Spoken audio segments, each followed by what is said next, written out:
April 14th, 1988, Dominion Theatre, London.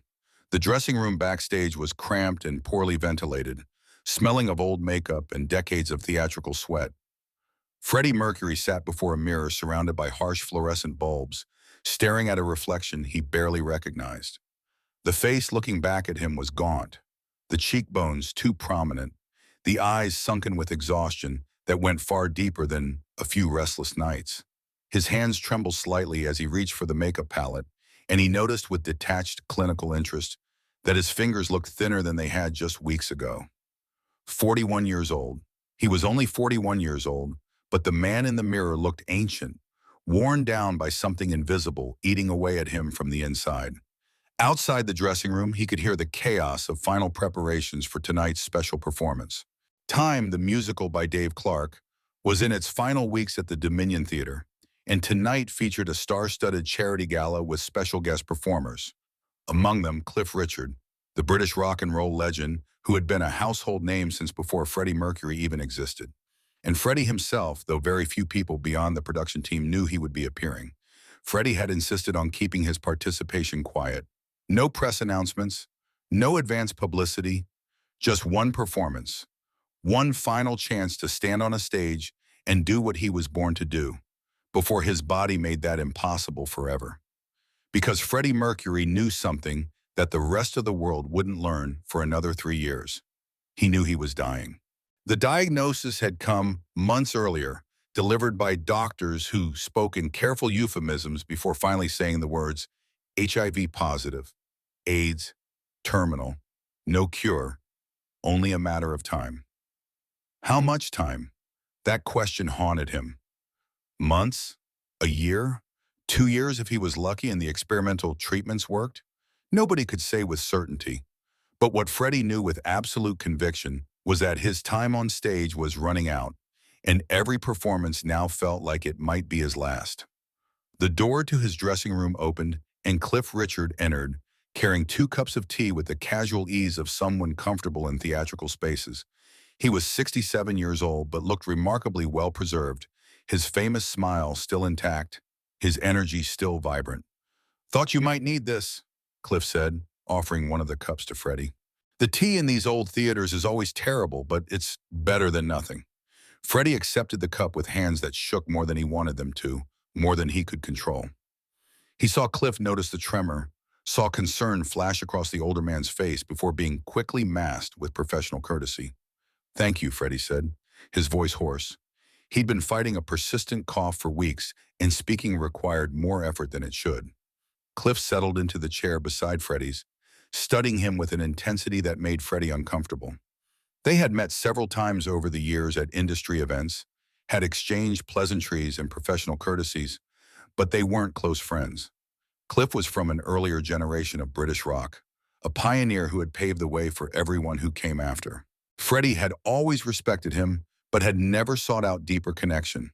"Freddie," Cliff said quietly, his voice carrying genuine worry, "are you well? You look, forgive me for being blunt, but you look exhausted. Are you certain you want to perform tonight? Nobody would blame you if you needed to withdraw." For a moment, Freddie considered telling the truth. Considered explaining that he wasn't just exhausted, that exhaustion was the least of his problems, that his body was systematically destroying itself, and there was nothing he or anyone else could do to stop it. Instead, he smiled, or attempted something approximating a smile, and said, "I'm fine. Just a bit under the weather, nothing that will interfere with the performance." Cliff didn't look convinced, but he didn't press. Instead, he leaned back in his chair and said, "Do you know what I remember most about the first time I saw you perform? This would have been, what, mid-70s? Queen at some festival. I can't recall which one exactly. But I remember watching you command that stage, watching you make 70,000 people move as one organism, and thinking that's what a real performer looks like." Freddie glanced at Cliff, surprised by the admission. "I'd been performing for nearly 20 years by then," Cliff continued. "I'd had my success, had proven myself in my own era. But watching you, I realized that each generation redefines what performance means.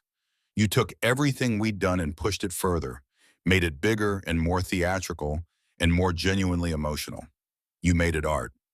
Cliff paused, his expression becoming more serious. What I'm trying to say, Freddie, is that if you need to rest, if you need to take care of yourself, you've already proven everything.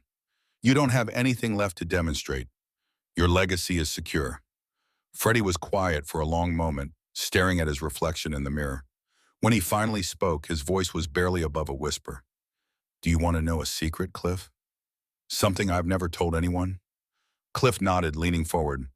When I was 8 years old, living in Zanzibar before everything changed, my aunt had a radio, a cheap little transistor radio that barely worked, but she loved it.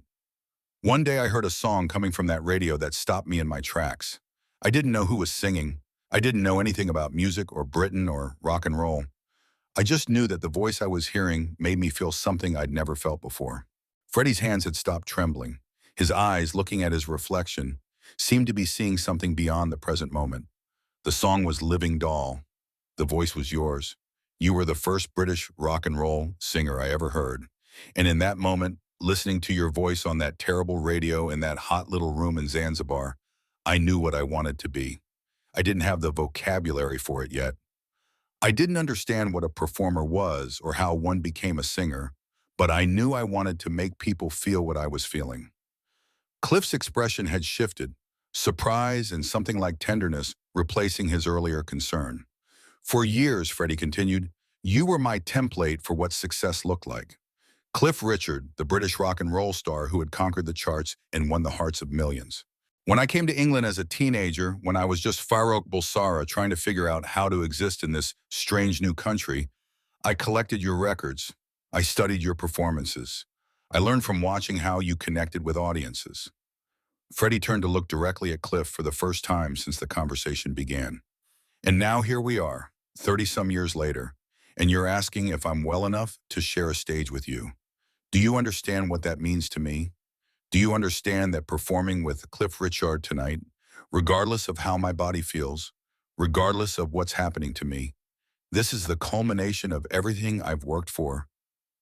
Cliff's eyes were glistening with unshed tears. Tonight isn't about proving my legacy is secure, Freddie said, his voice growing stronger despite the physical weakness evident in his frame. Tonight is about honoring where I came from, about standing on stage with the man whose voice showed an 8-year-old boy in Zanzibar that dreams were possible, about closing a circle that began with a cheap transistor radio and ends here, in this theater, with both of us singing together. There was a knock at the door. 15 minutes, gentlemen, a stage manager called. Freddie stood, steadying himself against the makeup table. His legs felt like they might give out, but he locked his knees and remained upright through sheer force of will. I need to tell you something else, Freddie said, his voice dropping back to a whisper. Something you deserve to know, given what we're about to do together. Cliff stood as well, moving closer to hear Freddie's quiet words. I'm dying, Cliff, Freddie said simply. I have AIDS, and there's no treatment that works, and my body is shutting down piece by piece. The doctors tell me I should be resting, conserving what strength I have left, preparing for the end. But music is my only medicine. The stage is my only home. And tonight, performing with you, this might be my last chance to feel alive before I'm gone. The silence that followed was profound and heavy. Cliff opened his mouth several times to respond, but couldn't seem to find adequate words. Finally, he simply pulled Freddie into an embrace, holding him carefully, as if afraid the younger man might break. Then we'll make it magnificent, Cliff whispered into Freddie's ear. We'll give them a performance they'll never forget. The walk from the dressing room to the stage wings felt longer than it should have, as if time itself was stretching, giving Freddie more moments to exist in this liminal space between life and death, between past and future, between the boy who heard Living Doll on a transistor radio and the legend who was about to take his final bow. In the wings, Freddie could see the stage from an angle the audience never witnessed. The elaborate set for time, all futuristic angles and dramatic lighting. The orchestra pit filled with musicians preparing for the next number. The audience beyond, hundreds of faces in the darkness, each one representing a person who had come seeking entertainment, connection, escape from their ordinary lives. Cliff stood beside him, both men dressed in elegant black suits for their duet. The stage manager gave them their cue, and Cliff looked at Freddie one last time. Ready? Cliff asked. Always, Freddie replied, and for the first time that evening, His voice sounded strong. They walked onto the stage together, and the audience erupted in applause. The lighting was dramatic, spotlights cutting through carefully orchestrated darkness. The orchestra began the introduction to their song, a ballad from time that required both power and subtlety. And then something extraordinary happened, something that everyone who witnessed it would describe in almost mystical terms for years afterward. The moment the music began, the moment Freddie Mercury opened his mouth to sing, he transformed completely. The gaunt, exhausted, dying man who had been sitting in the dressing room vanished. In his place appeared a performer of such vitality, such commanding presence, such undeniable power that it seemed impossible he could be the same person. Freddie's voice, which had been hoarse and strained during their conversation backstage, emerged from his throat with crystalline clarity and strength. He hit notes that should have been impossible given his physical condition. He moved across the stage with grace and energy that defied the weakness in his legs. He connected with the audience with the same supernatural ability that had made him legendary, making every person in that theater feel like he was singing directly to them. Cliff Richard, who had performed alongside some of the greatest voices in music history, found himself genuinely shocked. He had expected a diminished Freddie, a performer giving everything he had left, but unable to hide his declining health. What he got instead was Freddie Mercury at full power, as if the act of performing had temporarily reversed his illness, as if the stage itself was medicine more potent than anything any doctor could prescribe. Their voices intertwined, Cliff's still strong tenor and Freddie's magnificent multi-octave range, creating harmonies that seemed to vibrate in the air long after the notes had been sung. The orchestra swelled behind them. The audience sat in stunned silence, not wanting to break the spell and with premature applause. In that moment, time actually seemed to stop. The past and present collapsed into each other. The 8-year-old boy in Zanzibar and the dying 41-year-old man in London existed simultaneously. The legendary Cliff Richard, who had defined British rock and roll's first generation, and the revolutionary Freddie Mercury, who had transformed it for a new era, stood as equals, as brothers, as 2 points on a continuum of artistic excellence that transcended individual mortality. The song reached its climax, both voices soaring together to a final triumphant note that seemed to hang suspended in the air, refusing to fade, refusing to acknowledge that all beautiful moments must eventually end. When the note finally dissipated and the audience exploded into applause, Freddie and Cliff turned to look at each other. Tears were streaming down Cliff's face, and Freddie's eyes were bright with emotion that went beyond the performance itself. They embraced on stage, and in that embrace, something passed between them. An acknowledgement, a recognition. The torch passing from one generation to another, though both men knew that Freddie's time holding that torch was nearly over. Backstage after the performance, Freddie collapsed into a chair, his temporary surge of energy spent. The transformation reversed itself instantly. He was once again gaunt, exhausted, visibly unwell, but his eyes were alive in a way they hadn't been before the performance. Cliff sat beside him, still processing what he had witnessed. "How?" Cliff asked simply. "How did you do that? You were transcendent out there, Freddie. I've never seen anything like it. You were dying in this dressing room an hour ago, and on that stage you were more alive than anyone I've ever performed with." Freddie smiled, a genuine smile that reached his eyes. "I told you," he said softly, "music is my only medicine. Out there on that stage with those lights and that audience and the music flowing through me, I'm not sick. I'm not dying. I'm just Freddie Mercury doing what I was born to do. The stage is the only place where time stops, where disease doesn't matter, where nothing exists except the pure act of performing." He leaned back, closing his eyes. "Do you know what the greatest gift of my life has been, Cliff? Not the fame or the money or the adulation. It's been the stage. Every time I step into those lights, I get to be immortal for a few minutes. Death can't touch me there. Illness can't reach me. I become pure energy, pure voice, pure performance. That's why I had to be here tonight, regardless of how my body feels. Because that stage is the only place where I'm truly alive." Cliff was crying openly now, not trying to hide his tears. "You were my hero when I was 8 years old," Freddie continued, opening his eyes to look at Cliff. You showed me what was possible. You gave me a dream to chase. And tonight, standing on that stage with you, singing together, that dream came full circle. I got to share a stage with Cliff Richard.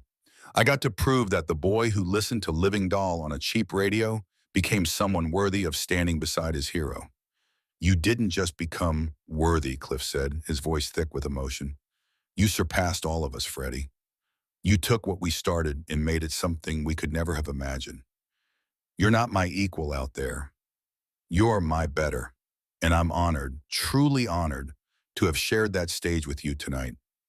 They sat in silence for several minutes, both men understanding that they had just participated in something rare and precious, a moment of pure artistic communion that transcended ego or competition or the petty concerns that usually govern the entertainment industry. Finally, Freddie spoke one more time, his voice barely audible. When I'm gone, and I will be gone soon, I want you to remember something. I want you to remember that the stage was my home until the very end.